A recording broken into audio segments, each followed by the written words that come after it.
Welcome to the Dakota Live podcast.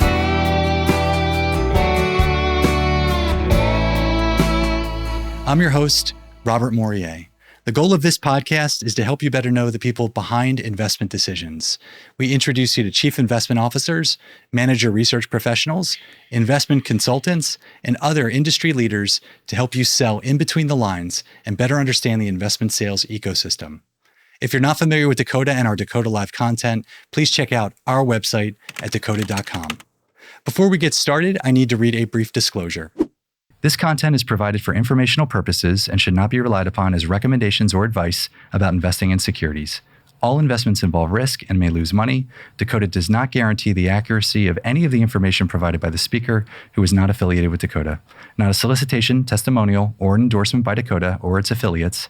Nothing herein is intended to indicate approval, support, or recommendation of the investment advisor or its supervised persons by Dakota. Today's episode is brought to you by Dakota Marketplace. Are you tired of constantly jumping between multiple databases and channels to find the right investment opportunities? Introducing Dakota Marketplace, the comprehensive institutional and intermediary database built by fundraisers for fundraisers. With Dakota Marketplace, you'll have access to all channels and asset classes in one place, saving you time and streamlining your fundraising process. Say goodbye to the frustration of searching through multiple databases and say hello to a seamless and efficient fundraising experience. Sign up now and see the difference Dakota Marketplace can make for you. Visit dakotamarketplace.com today. Well, I am thrilled to introduce our audience today to Lauren Mathias of Callan. Lauren, thank you for being here today. Thank you so much for having me, Robert. Yeah, thank you. We're very much looking forward to this conversation. Before we read your biography for the audience, I want to take a second and introduce my co-host, Dan DiDomenico from Dakota. Dan, welcome to the show as well. It's nice to have you back. Thank you, Robert. Great to see you, Lauren.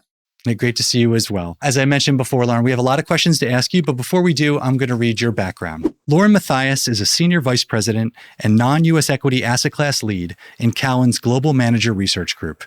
She is also Callan's Diversity, Equity, and Belonging Champion, a member of the management committee, and a shareholder of the firm. In 2024, Lauren was named one of P&I's influential women in institutional investing. In her consulting role, Lauren is responsible for research and analysis of non-U.S. equity investment managers and assists plan sponsors with non-U.S. equity manager searches. She meets regularly with investment managers to develop an understanding of their strategies, products, investment policies, and organizational structures. Lauren joined Callan's Client Report Services Group as an analyst in 2004 and was a member of the U.S. equity research team from 2007 to 2017. Prior to Callan, she assisted an independent financial planner in preparing financial plans for individual investors. Outside of Callan, Lauren is a board member for the Investment Diversity Advisory Council, a nonprofit organization that brings together professionals across the asset management industry to increase diversity in their organizations. She also serves as the Endowment Investment Chair for the Moraga Education Foundation. Lauren graduated from California Polytechnic State University with a BS in Business Administration. She is a CFA charter holder and is a member of CFA Institute and CFA Society San Francisco. Lauren, thank you again for being here today and congratulations on all of your success. Thank you. So I always apologize to the guests who have been in the industry for more than 20 years to go all the way back to their undergraduate years in college. But if you can transport yourself back, sitting in that classroom, what were you thinking in terms of career? One of the reasons I ask is we have a lot of students who listen into the podcast, and I know Callan has an increasing number of students who are utilizing their services as part of your own education curriculum. So we'd love to hear what you were thinking back then. Thanks again for having me. And happy to go back 20 years. It feels like it wasn't that long ago, to be honest with you. Sometimes I feel like I still am that student, constantly learning and growing. But back then, I was really just trying to figure out what it was I wanted to do. I studied accounting and finance in college. My mom is actually a CPA. And so there was a part of me that wanted to go down that route of accounting. But ultimately, I had a professor in college who I really respected, and he was my finance professor. And so when I ultimately started to think about a career, I was mostly seeking kind of analyst positions in the finance industry, as opposed to following some of my accounting peers into the accounting industry. At the time, it was the Big Four. So I was also pretty young. So I graduated college when I was 21. And I think that's important because I think I really, truly didn't know what I wanted to do and wasn't quite ready to be an adult. And so when I started to look for a job, I wanted to be near my family and my friends. And I grew up in the Bay Area. So ultimately, I wanted to look to live in San Francisco. And that's how I found Callan. And when I had my first interview, I was really struck by how comfortable I felt with my interviewers and how kind and smart they were. And so without really knowing what investment consulting was, I felt like I had already found a home, a place where people would really, care about each other and really value the success of their associates and peers. And so I joined Callan as an analyst, and the following 3 years, I studied for the CFA program, learned, a bit more about investment consulting and the industry overall. And then ultimately, I became a specialist covering U.S. equity. And then, you've read my bio, so you know that eventually I started covering non-U.S. equities. And but in the middle there, I started covering diverse and emerging managers. Back in 2010, we started a program called Callan Connects. And I was fortunate enough to lead that effort. And over that time frame, I really began to understand the need for diversity in our industry and the need for opportunity. And so from there, it was really how I ended up becoming the diversity, equity, and belonging champion at Callan, because I understood how difficult it is in our industry to really advance. There's a lot of work we need to do as it relates to diversity and inclusion. And this was an opportunity for me to help Callan, to help the industry, and to kind of build on that knowledge that I had gained over those years covering the diverse and emerging manager and investment manager community. In addition to the diversity work that you've done, which we're looking forward to digging more into over the course of the conversation, you've since migrated into non-U.S. equity global. Has that been a natural extension of what you had been doing previously with U.S. equity? Or did you find that it was almost kind of starting over again in some ways? Yeah, so that's a pretty interesting one. So when I was covering U.S. equity, I had really no intention of moving into a different asset class. I really enjoyed it. I had been doing it for 10 years. But one of the things that happens to you in your career is there's these different moments in time that kind of lead to different outcomes. And so back in 2014, my husband at the time was transferred to London. And so we moved there together, and I worked remotely for Callan. And over that time frame, I started supporting my non-U.S. equity colleagues in covering investment managers based in London and Edinburgh that were managing non-U.S. equities for our clients. And so over that time frame and supporting my colleagues, I began to really understand and get excited about that asset class in particular. And so when we moved back to the United States in 2016, shortly thereafter, I joined that team. So that's kind of how that evolved. And I really have enjoyed it. I would say, just to kind of totally answer your question, there are differences certainly between covering those two different asset classes. There's a lot more, levers to pull in non-U.S. equities and areas to research and consider. But I think the core, concepts that I had learned over my 10 years covering U.S. equities was applicable to non-U.S. as well. What did that expat experience teach you? So when you think about going overseas, living overseas, it just coincidental. I was actually in London around the same time for several years. And I think about the experience that I gained in that time period, bringing it back to the United States. Other than the stories, what did you find was helpful in terms of your career? Yeah, it was helpful for my career. It was helpful for me personally. So that's amazing that you had that experience as well. I hope that all people have an opportunity to live in a different environment, travel to different environments. So, I mentioned I grew up in the Bay Area. I went to school in California. I basically lived in California my entire life. We didn't travel a lot, and we went to Europe once. But that was the first time that I was really immersed in a different culture. We traveled to over 20 different countries. So from that, I think I really learned a lot about perspective and how I really had none going into it. I really I didn't know what it was like to live in a different place, to speak a different language, different cultures, different ways of doing things. And I think it really helped me better understand the different dynamics of investing in companies based in different countries. Certainly that helps in my non-U.S. equity research. But it also helps in my role as diversity, equity, and belonging champion because I truly better understand how I don't know what it is like to have different lived experiences.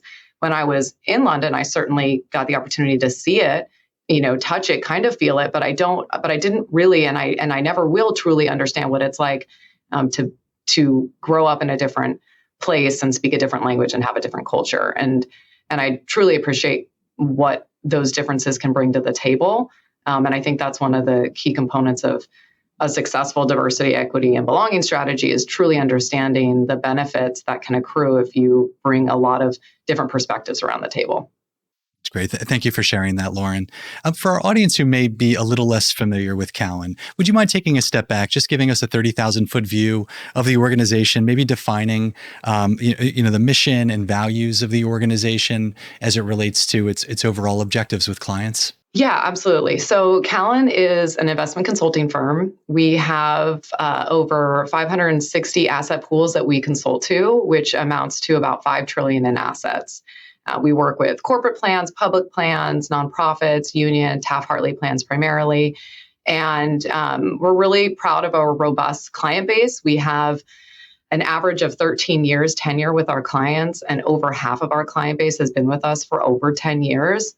So we have a lot of really loyal, wonderful clients that we work with. As you might expect, our mission as a result is to advance our clients' investment outcomes. So everything is really centered around the client, and many of our values are as well. So our first value is keeping client interest paramount. But second to that is also supporting the success of our associates, really kind of committing to that quality output and collaboration, which I think I mentioned kind of earlier is what appealed to me about Callan was what I could sense from the interview, that collaboration and mutual respect. And then working with integrity and inclusiveness. And that really plays into the work that we're doing with diversity, equity, and belonging. But I think one of the things that you'll hear mostly about anyone who knows Callan or talks about Callan is really our culture of collaboration, inclusiveness, respect, and integrity. And so all of those values are important to us. Lauren, could you tell us where education plays a part in the culture of Callan? Because it seems like when I look at the website, if I were going to start with kind of a first click, it seems like everywhere you go, it's oriented towards education, whether it's for asset managers or for undergraduate university students. So we'd be very interested to learn a little bit more about how that fits within the culture of the organization. Yeah, I'm so glad you mentioned that because I think, and I'm so glad that that's what you took away because that's certainly a goal of ours. As consultants, you're really trying to share the knowledge that you learn from other clients and your experiences over time, pull in specialist experience covering various asset classes. It really is all centered on education and teaching and learning from each other. And so that's why we created the Callan Institute, which is really a forum to be able to share our research with our clients in a lot of different ways, whether it's a presentation or a research paper or a blog. We're constantly trying to share the information that we learn for the benefit of our clients and our peers and really the investment community. Of course, that's evolved over the years. We have a new platform called Code, which is Callan on-demand education. And so this is an opportunity, for new entrants to the industry, students even, interns, to learn a little bit about what the investment consulting industry is like, but also the investment industry overall. But it's also useful for individuals who've been in the industry for a while, but just need to brush up on a specific topic, whether it's diving deep into private equity or other topics. And so we're constantly trying to think of new ways to provide information that's easily digestible. Certainly, things evolve very quickly. So we've even considered the use of AI and how that might help us, share our education more broadly. So stay tuned for that. But education is certainly at the core of what we do. Thank you for sharing that. Well, the question I always like to ask our consultants, because it's the question that Dan has been asked for the 20 plus years of his career, is what's your competitive edge? So what differentiates you relative to your peers? It's something that asset managers, and I'm sure you're asking asset managers all the time, but when you think about, Callan and sitting in the seat as a representative of this business, what are those factors? What are those characteristics that really separate you from the pack? So I think I've mentioned this, and so hopefully I don't sound like a broken record, but I think that our culture really differentiates us. And culture can be a bit of a nebulous word. So for us, that means true collaboration and respect across our team. And in order to have that, you have to, build that over time, that trust over time. And then you also have to create a space where people feel they have the ability to share their viewpoints effectively. And so by having a really strong culture of respect and collaboration, we can ultimately provide the best outcome and solution for our clients. We truly believe that. And then the other differentiator is we are 100% employee owned. We have over 144 shareholders with about a little over 200 employees. So it's a really broad ownership base. And we believe that that employee ownership really allows us to make decisions that are in the best interest of us and our clients. And so I think those two things really give us a great foundation for success over the long run. So, Lauren, switching gears now, thinking about all of the asset managers, the investment managers that are listening to us today, and trying to give them some perspective and advice on how best to work with Callan. Maybe we can start from the beginning. Maybe we can start by talking about how you would typically source managers and how do you stay ahead in identifying that great emerging talent? Yeah, so one of the things that I really think is beneficial to the research process for Callan is that we have our own database. So we don't rely on any other databases to collect information from managers. So our database, which is free for all investment managers to input their information, is how we source our ideas. We also source ideas from clients. So clients will share with us unique opportunities that they've uncovered. We also will get direct outreach from managers. So we're happy to field your emails and questions if your firm is entering the U.S. marketplace or has a new strategy they want to introduce. We believe we're pretty open to communicating and meeting with managers that are new to us in that way. And then finally, Callan Connects. So I mentioned that briefly, but we've been doing this since 2010. And on a quarterly basis, we meet with managers who are new to Callan, and we have no information on them. And that's kind of the criteria to get in. We consider emerging firms less than $3 billion, and then also diverse owned firms, which we qualify as minority, women, or disabled owned over 50%. For those organizations, and we classify those as diverse. And so for those firms, we meet them through Callan Connects, and we've been doing that for the last almost 15 years.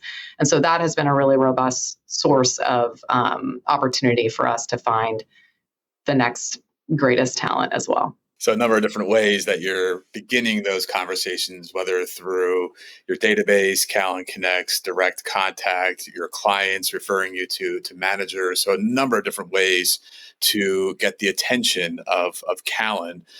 Walk us through that process. From that point of the first conversation, you've sourced the manager, you're engaging now with that manager. What does that evaluation process look like from sourcing to ultimately selection? We are a slow and steady organization. We're very thoughtful and we take our time to make the right decision. And I think that filters into our research process as well. So, from initial meeting, we will try to meet periodically every 6 months to a year to continue to get to know the organization, watch how what we've heard about how they put portfolios together, reacts to the current market environment, try to connect those pieces over time, get to know the research professionals and the organization overall a bit better. And ultimately, after likely, several years, if we're talking kind of public markets and there isn't any imminent fundraise, as we're talking kind of on the alternative side, which, to be clear, I'm not fully as familiar with since I cover public equities, but in the public equity space, it usually will take, a couple of years to feel comfortable and feel like we understand and can kind of articulate what the team is doing, be able to observe their performance over a certain period of time, and kind of connect those to what they've been expressing to us as their way of investing. I'm sure that won't come as a surprise to many, the diligent and methodical approach to understanding managers, who they are, what they do, how they do it, and then ultimately performance expectations. But what would be some of those common traits, traits that you would define that would define a successful asset manager in your eyes and Callan's eyes? Are there specific attributes that consistently set the best managers apart during that evaluation process that you look for? Yeah, I think so. And I think my work with Callan Connects has really helped me discover some of those areas. I think the first and foremost is passion. So what I observe with the successful Callan Connects managers and managers overall is a true passion for investing, and in particular, the way that that specific manager is investing. One of the most important things that we're trying to figure out is if a strategy is sustainable through multiple market cycles. And what I've found is that when an individual investor is passionate about the way they invest, they are much less likely to divert away from the way that they do things, even when they're facing headwinds and the market doesn't appreciate, how they're investing at that moment. And so I really believe that passion, really plays a strong factor in kind of sustainability and success. And then the other piece of that is having a team that is well built and has the opportunity to express their viewpoints. There's no one right structure, whether it's a sole PM or a committee or 3 or 4 people in a room. I don't believe that there's one right way of doing it, but you need to have a team that works really well together, has a really strong culture, again, of respect. I mean, as you can see, I really appreciate that because I believe that's what we have at Callan. So I feel like, if it's successful for us, it's going to be successful for the investment managers as well. And so that's something that we look for as well. And I think that adds to the sustainability, because if you create a structure, people can come and go, but if there's a general foundation of how it is you work together, I think that's something that can persist over time. I guess shouldn't be surprised that a lot of what you value, you live it at Callan, and you want to see that as well embodied at the asset managers that you're evaluating. So I love that, the culture, the team dynamic. How does that translate into a sustainable strategy? But ultimately, it's the passion for investing. That's very qualitative in how it is that you're assessing and evaluating those managers. But is there a quantitative side as well? So trying to balance the quantitative analysis to the qualitative that you just went through? Yeah, of course. You need both, and one is not more important than the other, and they certainly work well together. So the qualitative part is really to confirm kind of the quantitative part is to confirm the qualitative part, right? So we hear a story, and then you need to look at the numbers and see if it matches with the story. And so, of course, we're looking at performance over multiple market cycles. We're looking at the style orientation, the size of the companies that they're investing in, other criteria like, volatility and how their performance kind of reacts to different market environments. And so, we're paying attention to all of those quantitative factors. But I think one of the things that we know is that everything that we're looking at is backward. It's all in the past. So while we can use it to match what we've heard, it's not a perfect predictor of the future. And so we feel more confident leaning into those factors I described about the people and the sustainability of the process and how they work together, in combination with an understanding of how the history has played out, to really be able to recommend those strategies to our clients. You have a lot of clients with a lot of unique goals and needs.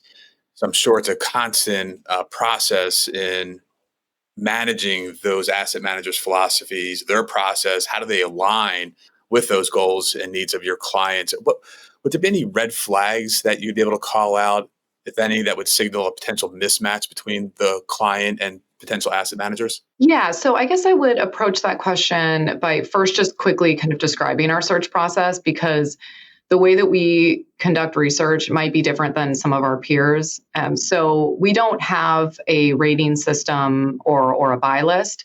So when a client comes to us with a project and a need, we're creating that process bespoke to that client.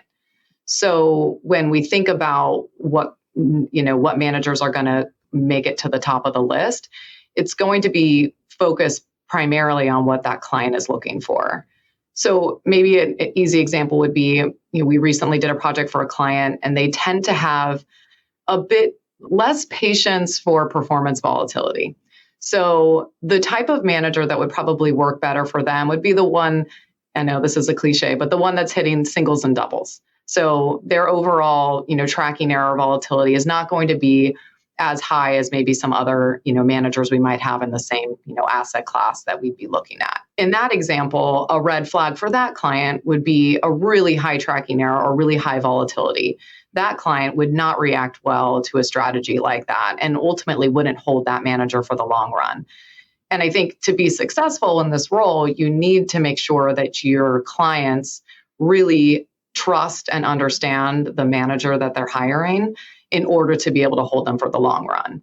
The worst thing that you can do is, have your own conviction in a manager and think they're the best and recommend them, but it's just not a fit for the client. And so they don't hold them over the long run. And you end up with this, vicious cycle of buying and selling at the wrong time. Most of these managers that we have confidence in over the long run. There are going to be short-term periods of under and outperformance, but over the long run, we believe they'll be successful, but they will only be successful if the client invests with them for the long run.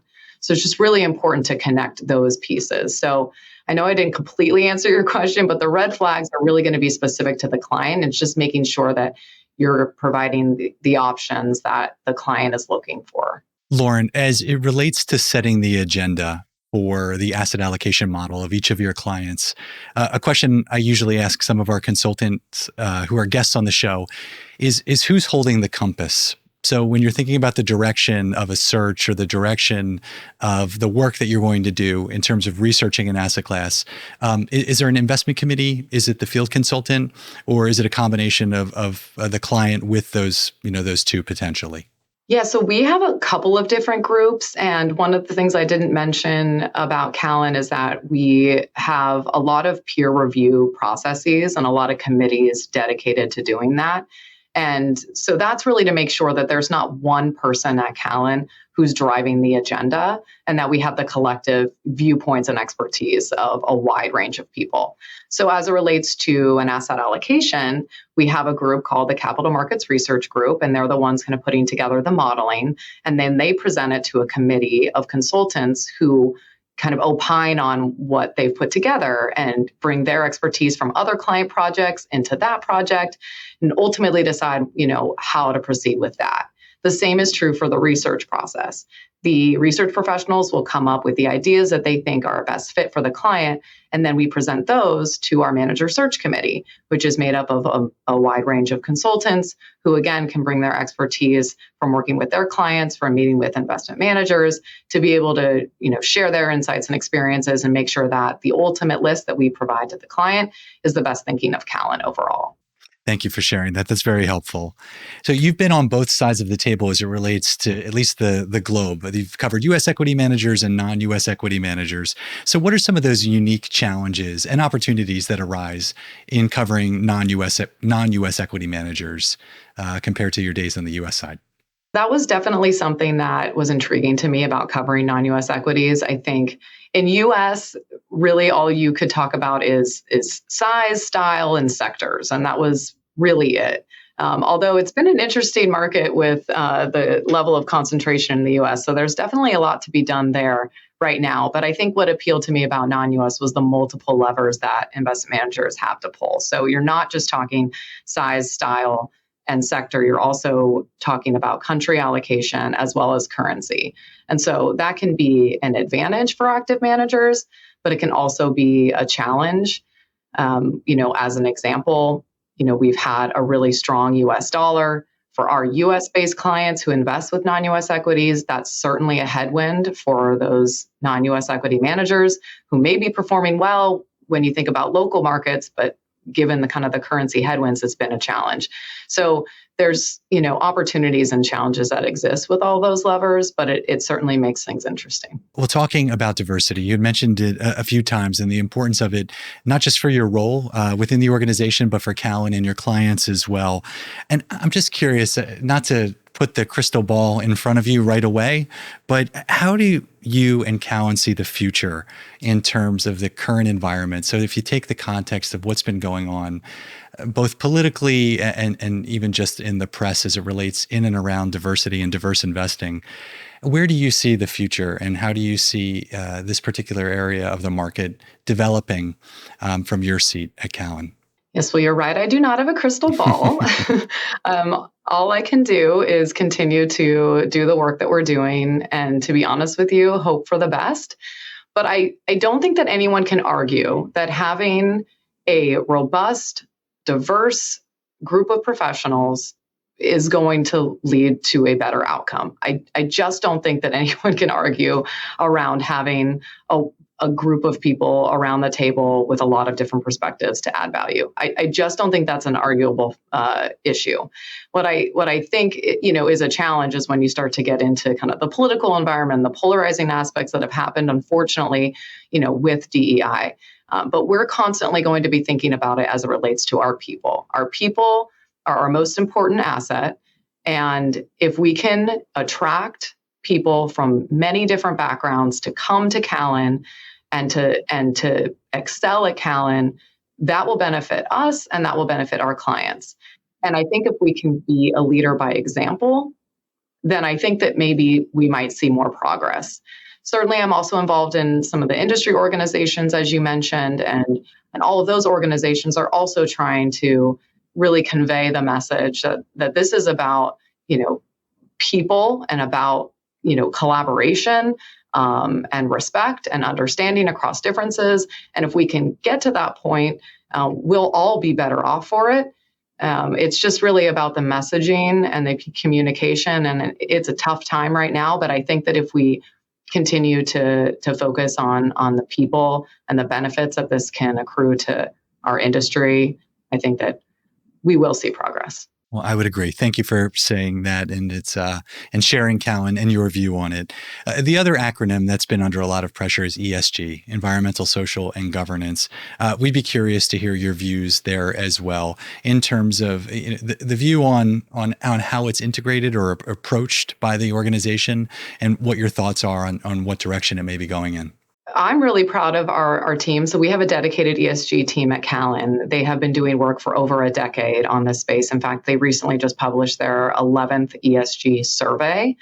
And so over those years, we have gathered numerous information in our database from investment managers, information that you can use to break down investment portfolios that define the different characteristics of ES and G. We have all of the data you could ever want, and our team is out there researching, educating themselves on what is happening kind of to ESG in our industry and beyond. But the way that we approach ESG is similar to how we approach all things with consulting. We are here as a resource and an education arm for our clients, and we will provide them all of the information that they need to do their job and to be successful at what it is they're trying to achieve. And so I would say that our ESG approach is really more of a consultative approach.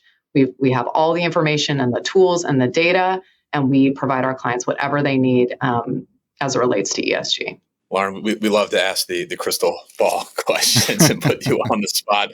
Obviously, there's a lot happening in the environment. You even called out the dynamics around AI as an example, but the future of the investment consulting industry, how do you see your role shaping the industry, Callan's role over the next decade? There has been quite a bit that has changed, at least certainly in the 20 years that I've been at Callan. There's been a lot of consolidation in our industry.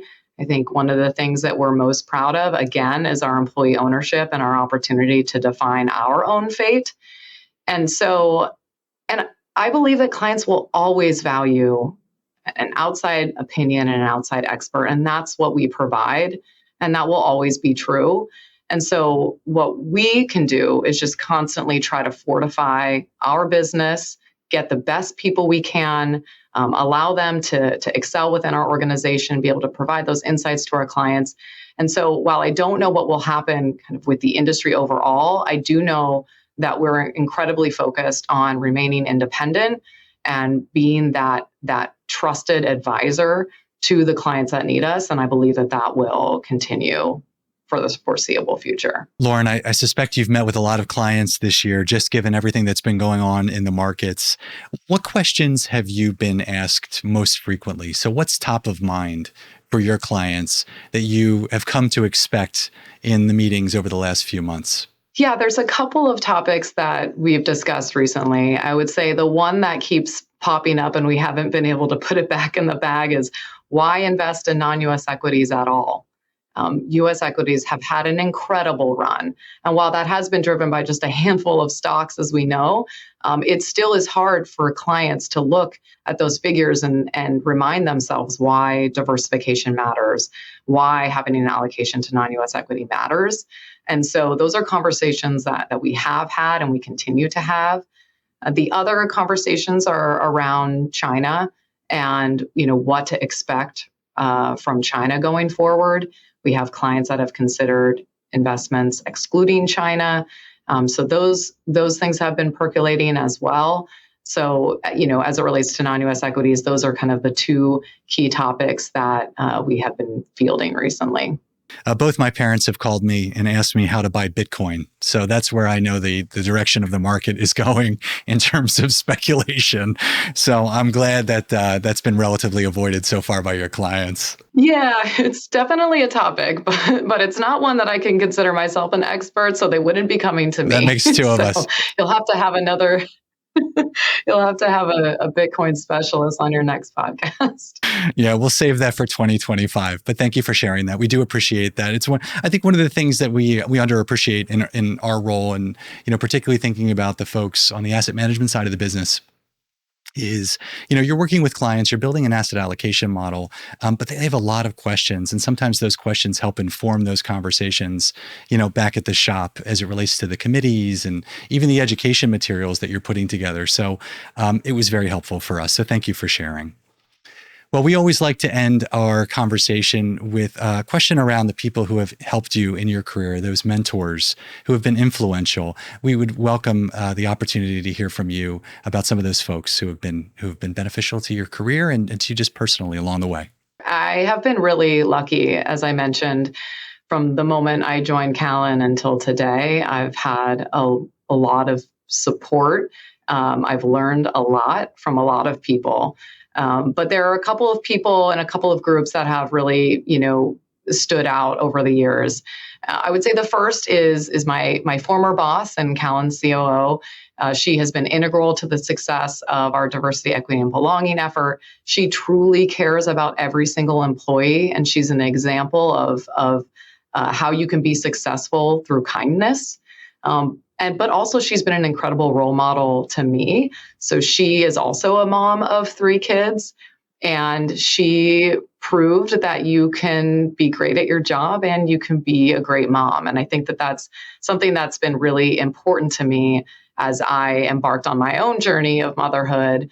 And the challenges that can bring, trying to be your best self in all the different roles that you play in your life. The other group would be our DEB Council, so our Diversity, Equity, and Belonging Council. We have a group of volunteers from across our organization, across roles, tenures, office locations, and they have really been my anchor in pushing the work forward. I have learned so much from them.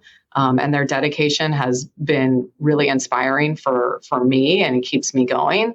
And so I hope that those relationships will persist. I believe that they will. But I also hope that I can be that ballast for others who are entering the industry.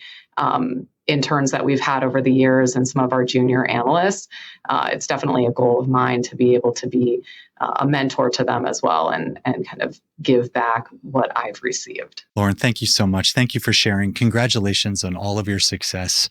We wish you nothing but more success in the future, particularly going into this new year. And we appreciate the time that you've given us today and a better understanding of Callan. Thank you. Thank you so much for having me. And I hope the best for the year ahead for you as well. If you want to learn more about Lauren and Callan, please visit their website at www.callan.com. You can find this episode and past episodes on Spotify, Apple, or your favorite podcast platform. We are also available on YouTube if you prefer to watch while you listen. If you'd like to catch up on past episodes, check out our website at dakota.com. And finally, if you like what you're seeing and hearing, please be sure to like, follow, and share these episodes. We welcome your feedback. Lauren, thank you again for joining us. Dan, thank you for being here. And to our audience, thank you for investing your time with Dakota. Don't say goodbye.